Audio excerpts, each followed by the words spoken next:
Oh yeah. Oh yeah. This is over. This is over. I don't know why people are trying to debate it as if the Cavs are going to just turn it around next game. It's not going to happen. All right. This isn't the Warriors team from last year. This isn't the Warriors team that came off of playing a tough 7 game series against the Thunder team. Barely had any rest against the Cavs team that had a bunch of rest, but still went up 3-1 on them. So you already know how trash Cleveland was until they had to get my voice suspended, and then all those injuries came up. But yeah, it's a wrap. I don't see how Cleveland has any hope of coming back in this series. I don't even see him winning one game, to be honest with you. All right, look at their record on the road and during the season. They had a losing record on the road. I mean, there's just no way that this team is going to turn up on defense. I mean, they've been trash on defense the entire season. It's nothing new, Cavs fans. It's nothing new. What you saw in Game 1 is absolutely nothing new. Okay, nothing new whatsoever. Kevin Love, 4 and 13. ESPN ain't going to show that on the highlights. They're just going to show the 15 points and 21 rebounds. They're not going to show the field goal percentage. Okay, Kyrie did everything he tried to do, but Steph Curry just had an answer. Cleveland, they have no shot. I don't see him winning one game. All right, but the Warriors didn't even play their best game in Game 1, and they still trounced them. It wasn't even a fight after the third quarter. Like when the Warriors play their best game, which I think they'll do in Game 2, without a doubt, because the Warriors are quick to learn from their mistakes and they know how to bounce back, especially when their team is healthy and they're ready to go, and they'll be much better in Game 2. I see it being pretty much the same outcome, and yeah, I don't even with home court in Game 3 and 4, Cleveland's defense. I mean, the bench is just gonna have to have an answer. Look at the bench. Look at the bench. 9 points come from Richard Jefferson. When you can't, your only bench production cannot come out of Richard Jefferson of all people. Who else is on their bench too? Let me scroll down here. Okay, Channing Frye, a coach's decision. Wow. Here I thought that he was some sort of secret weapon, some sort of secret weapon that they were hiding, but he didn't even play. He didn't even get any minutes. Kyle Korver, as expected. Obviously, it was expected he wasn't going to show up.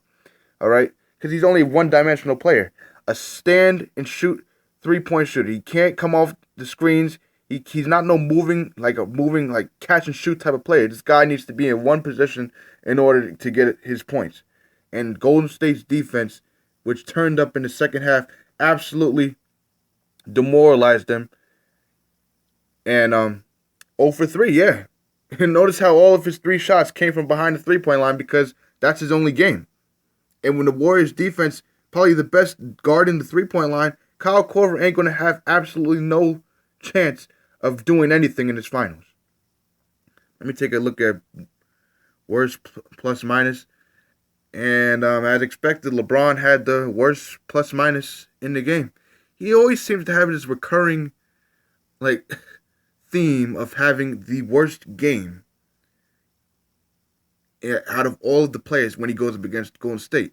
He had his worst game against Golden State back in January of 2016 on MLK Day. All right, go look up those stats. He had the worst game of his career, worst plus minus of his career. Okay, he always seems to have the worst game against the Warriors out of all the players. All right, don't be fooled by the 28 points, the 15 rebounds, which pretty much he stole from Tristan Thompson. And don't even get me started with Tristan Thompson, man. This guy's a bona fide bum. All right, 8 assists. Okay, what was he? 2 for 6 from 3-point line. All right, it may look good here, but when you have the worst plus minus on the entire team, even worse than the bench, you know you're doing something wrong, and that mainly has much to do with these turnovers. Being guarded by Kevin Durant, absolutely no answer for Kevin Durant. It was pretty much a wash. It was a wash the whole time. Okay. What else happened here?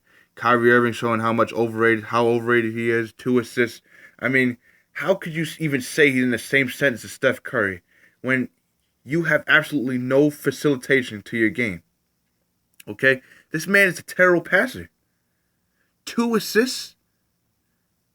I don't even see Kyrie as a top 5 point guard in the NBA. I can name 5 more point guards better than Kyrie Irving. Okay? If Kyrie Irving's only giving you 2 assists a game, then it's a done deal. Am I looking at the wrong one? Oh, I'm looking at the wrong one. I feel stupid. I feel stupid. 4 assists. Oh, big deal. Big deal. Oh, such a major difference. Okay? 34%, 35% from the field. Oh yeah, I don't see Cleveland getting one game. All right, Warriors are gonna be on their top game unless some bullshit like last year where an injury happens or suspension happens, man. Which I don't see happening this year. If both teams are both healthy, I honestly see them getting swept. I don't see Cleveland having any light. It's a done deal. It's a wrap. LeBron James, you're gonna be seeing your fifth finals loss pretty soon, and yeah, 8 turnovers. Main reason why you guys lost.